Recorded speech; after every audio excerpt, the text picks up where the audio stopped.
Queridos, saudação de paz para todos. Aqui é o pastor Israel. Eu quero desejar a todos um final de ano abençoado. Deus abençoe você e sua família, rica e poderosamente.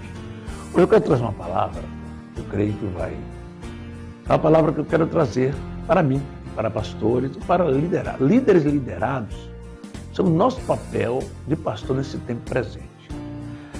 O texto que eu trago é 1 Pedro 5, 2 a 4. Apresentai o rebanho de Deus que está entre vós, tendo cuidado dele, não por força, mas voluntariamente, nem por torpe ganância, mas de ânimo pronto, nem como tendo domínio sobre a herança de Deus, mas servindo de exemplo ao rebanho. E quando aparecer o sumo pastor, alcançarei a incorruptível coroa de glória. E a gente querida, nosso papel de pastor, sou pastor há 36 anos. E aprendi muito como pastor, a cada dia ser mais certo do que o dia anterior. Porque o pastor é um cuidador, o pastor é um servo. E aqui o apóstolo São Pedro, que foi um pastor, ele chama atenção que o pastor não pode ser por força. Quantas pessoas querem agir pela sua própria força, pela sua própria cabeça. Ele chama atenção que não pode ser por torpe ganância, interesses próprios, particulares, eu quero ser pastor por isso, por aquilo, e nem tendo domínio sobre o rebanho, mas cuidando e sendo pastores, porque o sumo pastor vai comparecer e vai nos trazer a incorruptível coroa de glória.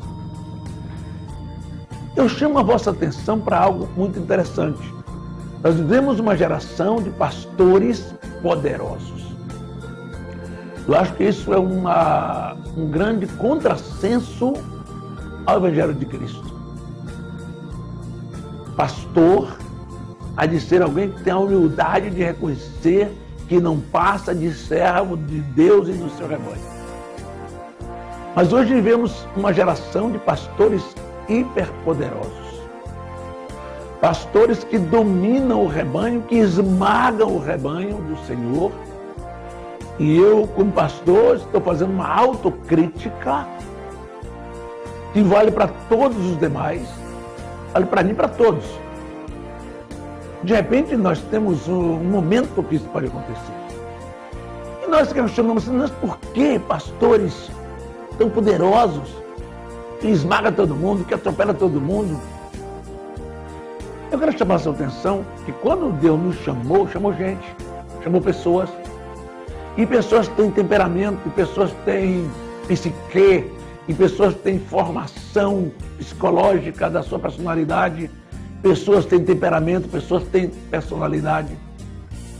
E às vezes tem pessoas que não conseguem ter essa personalidade controlada. E às vezes a pessoa tem uma personalidade dominadora e Jesus o chama, ele nunca controla o seu eu, o seu ego. E ele traz esse dominador que ele é para o rebanho do Senhor. Tem pessoas que têm personalidade totalmente oprimida por questões de transtornos mentais e vai lá e esmaga o rebanho. Tem pessoas que têm determinados comportamentos e Abraham Lincoln disse alguma coisa muito interessante. Quer conhecer uma pessoa, dê poder para ela. Muitas pessoas que estão preparadas para ser ovelha, nunca para ser pastor, para ser empregado, nunca para ser gerente. Quando essa pessoa chega ao nível de chefia, porque vamos lembrar que o ministério não é chefia, o ministério é liderança espiritual, autoridade espiritual. Se de repente você se transformou, Deus te chamou para ser pastor, você pensou que é chefe, você pode estar cometendo um grande erro. Porque o povo de Deus não é chefiado por mim, é liderado sim, chefiado não. Porque chefe é alguém nomeado, indicado por alguém. E líder é alguém que conquista seu espaço, alguém que Deus chamou para isso, ele deu autoridade espiritual, ele tem que liderar o rebanho que confia nele também. Então é muito interessante que a gente saiba que muitas pessoas que são líderes são totalmente patológicos, há uma linha de raciocínio que, quando a pessoa recebe poder e eles têm as suas doenças inconscientes, os instintos mais primitivos se despertam, como instinto de vingança, instinto de eu posso, agora eu sou, agora eu tenho poder sobre você. Esse instinto de poder, esse instinto de vingança. Às vezes pessoas que foram totalmente oprimidas pelos seus pais, oprimidas pelos seus chefes no início, pelos seus professores, sei lá. E ele tem aquilo no inconsciente. Quando aquilo se desperta, ele se torna um esmagador de vidas, porque o espírito de vingança que está nele, ou seja, aquela vingança inconsciente, ela aparece, ela tem um insight e ela aparece no momento que ele assume um papel de liderança, um papel de chefia. Ele passa a esmagar. Ele era um bom colega, como colega de ministério, onde ele era presidente da convenção. Ele diz: agora eu não sou mais colega, eu sou presidente. E ele vai esmagar você. Ele pode ser um chefe, um empregador da empresa. De repente ele é nomeado da gerente. Os instintos mais primitivos de vingança que está no inconsciente do sujeito aparece e ele quer se vingar de todas as pessoas, inclusive de todos os seus liderados. É isso que eu quero chamar a atenção de por que nós, sendo chamados pelo Senhor Jesus, sendo servos de Deus, queremos impor nosso domínio sobre o rebanho. Isso não é assim gratuitamente. Isso pode ser patológico, pode ser próprio do caráter do sujeito, pode ser próprio da personalidade, pode ser próprio do instinto que está dentro de nós, inconsciente, pelo sofrimento que tivemos, pela opressão que sofremos na nossa infância, talvez. E, de repente, talvez se você partisse do princípio da psicologia de Freud, você ia levar isso em consideração, de que existe vingança inconsciente, que a pessoa pode, como pastor, se vingar das pessoas, ou como chefe de qualquer lugar. Mas eu estou chamando a sua atenção hoje como pastor, como líder. Não esmague o rebanho. E o apóstolo Pedro disse muito bem: nós somos cuidadores, acolhedores. Tendo cuidado dele. Aliás, a palavra pastor no grego, poimen, quer dizer quem cuida, quem estende as mãos, quem cura as feridas. Gente querida, nós lidamos com as feridas, ou seja, a dor concreta das pessoas.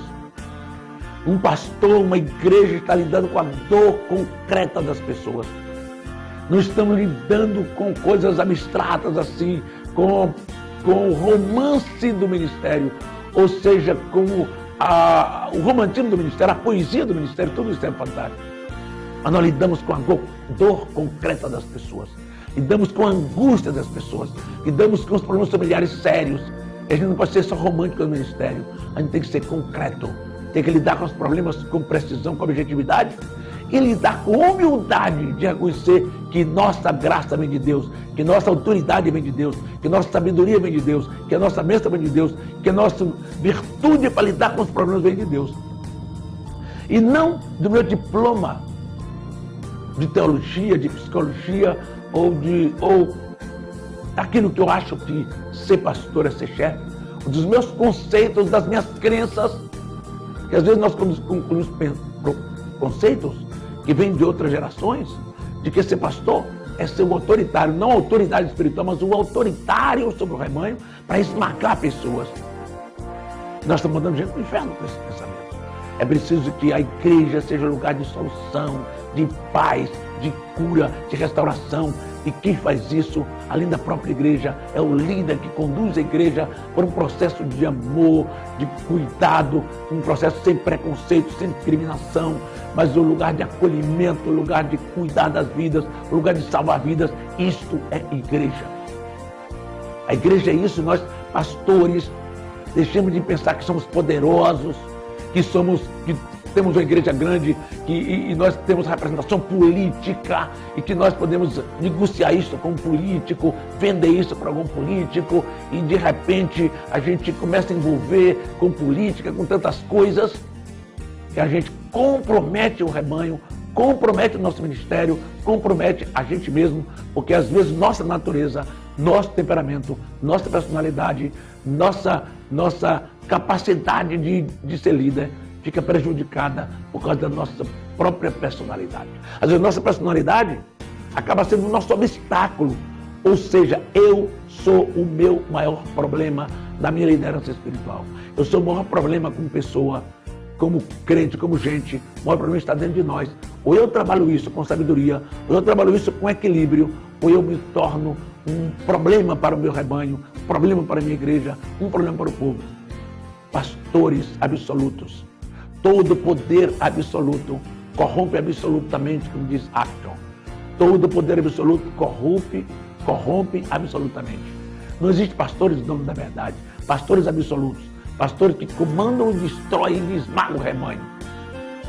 Eu estou falando porque sou pastor e conheço isso há muitos anos, que lido no meio de lideranças, que escrevo um livro para liderança e que tenho essa percepção do cuidado que eu preciso ter, porque eu também posso ser isso que eu estou falando.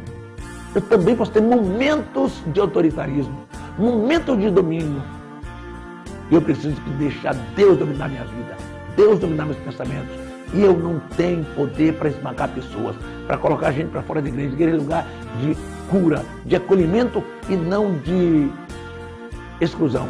Não de mandar as pessoas embora, não de botar gente para fora da igreja. Igreja é lugar de incluir, de amar, de perdoar. E o pastor é o professor disso.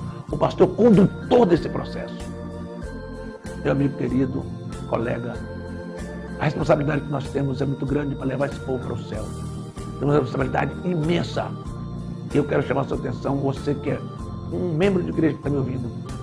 Seu pastor é gente. Seu pastor é ser humano. Ele pode cometer esse tipo de erro.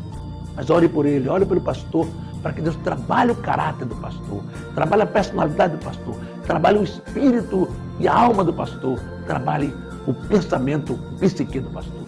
Preciso que cada crente ore, porque pastores são gente. Às vezes o pastor pensa que é superstar, que é uma estrela de quinta grandeza ou de primeira grandeza, que ele é isso ou aquilo. E ninguém é nada.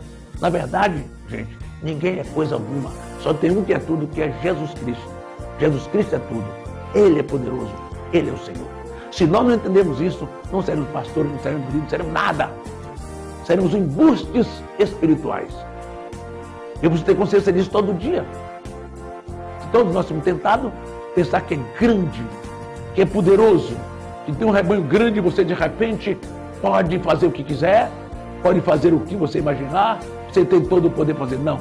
Quem tem todo o poder é o Senhor Jesus Cristo. Nosso poder é limitado. Entendamos nossos limites como líderes e nosso limite como membro da igreja. Nosso limite, irmão, tem um limite. Não é se tornar rebelde contra o pastor, porque o pastor tem um tipo de comportamento desse. Tem um limite é orar pelo pastor, sentar com ele, conversar e mostrar a nossa visão espiritual um para o outro. E assim, vamos ter uma igreja sarada, curada, abençoada. Igreja sarada precisa de pastores sarados, de líderes curados para ter igrejas curadas. Que Deus nos abençoe e que nossa vingança lá interior seja repreendida em nome de Jesus. Não precisamos de vingança, precisamos de graça, de paz. Quem está brigando na justiça por nada. Precisamos de amor e paz, comunhão, perdão, reconciliação e um ministério abençoado e profético. Eu quero orar por você. Meu Pai, nós oramos e te agradecemos, Senhor, pela tua palavra. Eu sou teu servo pastor, preciso muito disso. De ser quebrantado, humilde. Cada um pastor que está ligado aqui, cada membro da igreja, que se volte para orar pelo seu pastor. E que, Senhor, cada pastor seja quebrantado, e cada membro quebrantado, e que a igreja junto cure feridas, que a igreja seja instrumento de cura na terra, instrumento de libertação, instrumento de paz, instrumento de salvação, que a igreja possa redimir, transformar, curar. Usa a tua igreja, Pai, usa os teus pastores para curar vidas, para salvar vidas, para abençoar vidas.